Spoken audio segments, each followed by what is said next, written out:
በአዲስ አበባ ሀገረ ስብከት በቦሌ ደብረ ምሕረት ቅዱስ ሚካኤልና ጻድቁ አባታችን አቡነ ጎርጎርዮስ ቤተክርስቲያን የቅዱስ ሚካኤል ዓመታዊ በዓል በታላቅ መንፈሳዊ ስነ ስርዓት ተከብሯል።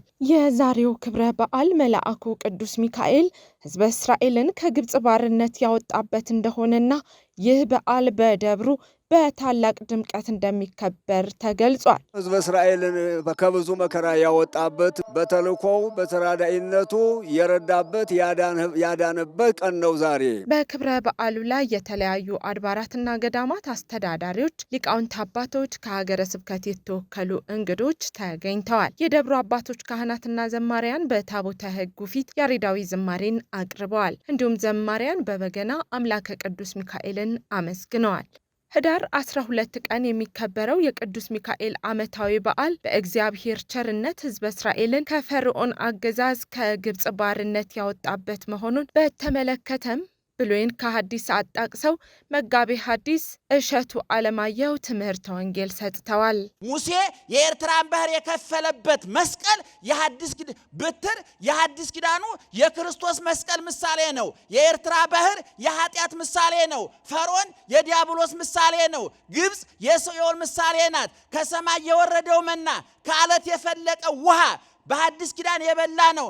አነው ህብስተ ሕይወት ከሰማይ የወረደ ቢበላ የማይጠገብ የማይሻግት የማይበላሽ ጥንት የተበላ አሁን እየተበላ ያለ ለዘላለም ሲበላ ሲጠጣ የሚኖር የነፍስን ረሃብ የቆረጠ የነፍስን ውሃ ጥም የቆረጠ እርቃናችንን የሸፈነ ወደ ቀደመ ቦታችን የመለሰን የሐዲስ ኪዳኑ ደግሞ ሙሴ ኢየሱስ ክርስቶስ። ከተመሰረተ 50 ዓመታትን ያስቆጠረው ደብሩ የተለያዩ የመሰረተ ልማት ስራዎችን እያከናወነ ይገኛል። የአንደኛ ደረጃ ትምህርት ለመስጠት ታስቦ የተገነባው ህንጻም በስነ ምግባር የታነጸ ትውልድ ለማፍራት እንደተዘጋጀ የደብሩ አስተዳዳሪ ቆሞስ አባ ገብረስላሴ ሀብተ ማርያምና የደብሩ ጠቅላላ አገልግሎት ክፍል ዋና ኃላፊ የሆኑት መጋቤ ስርዓት ወንዶሰን ታደሰ ተናግረዋል። በአካባቢው ያሉ የምዕመናን ልጆች በዚሁ በተመጣጣኝ ዋጋ ክፍያ እየከፈሉ እንዲማሩ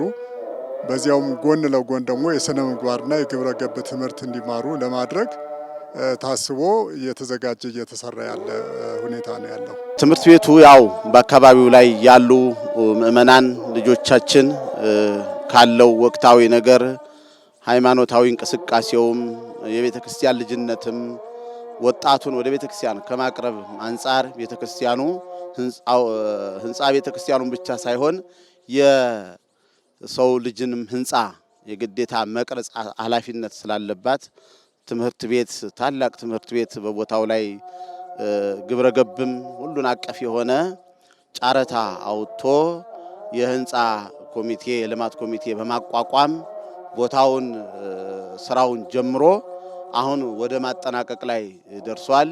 ድጋሚ የፊኒሺንግ ስራውን ለመስራት ደግሞ አሁንም ጫረታ ወጥቶ ባለሙያ አወዳድሮ ስራውን ለመጀመር በእንቅስቃሴ ላይ ይገኛል። የፊኒሺንግ ስራውን ለመጨረስ እንግዲህ የትምህርት ጥራትን በተመለከተ በሀገሪቱ ትምህርት ሚኒስቴር በሚወጣው ህግና መመሪያ መሰረት ደረጃቸውን በጠበቁ በመምህራን የቤተ ክርስቲያን ልጆች በሆኑ ትምህርቱን ጎን ለጎን እናከናውናለን ብለን እናስባለን።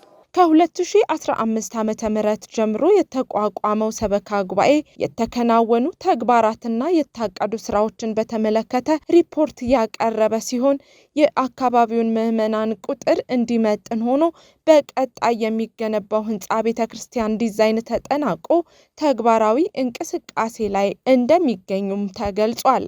የህንጻ ቤተክርስቲያን ለማሰራት ለረጅም ጊዜ የተያዘውን እቅድ ተግባራዊ ለማድረግ የሰበካ ጉባኤው የህንጻ ቤተክርስቲያን አሰሪ ኮሚቴ በማስመረጥ ባለፈው 1 ዓመት የኮሚቴውን አቋም በማጠናከር የአዲሱን ህንጻ ቤተክርስቲያን ዲዛይን ባለሙያዎችን አወዳድሮ አሸናፊ ከሆነው አማካሪ ድርጅት ጋር ውል በማሰር ዲዛይኑን አሰርቷል።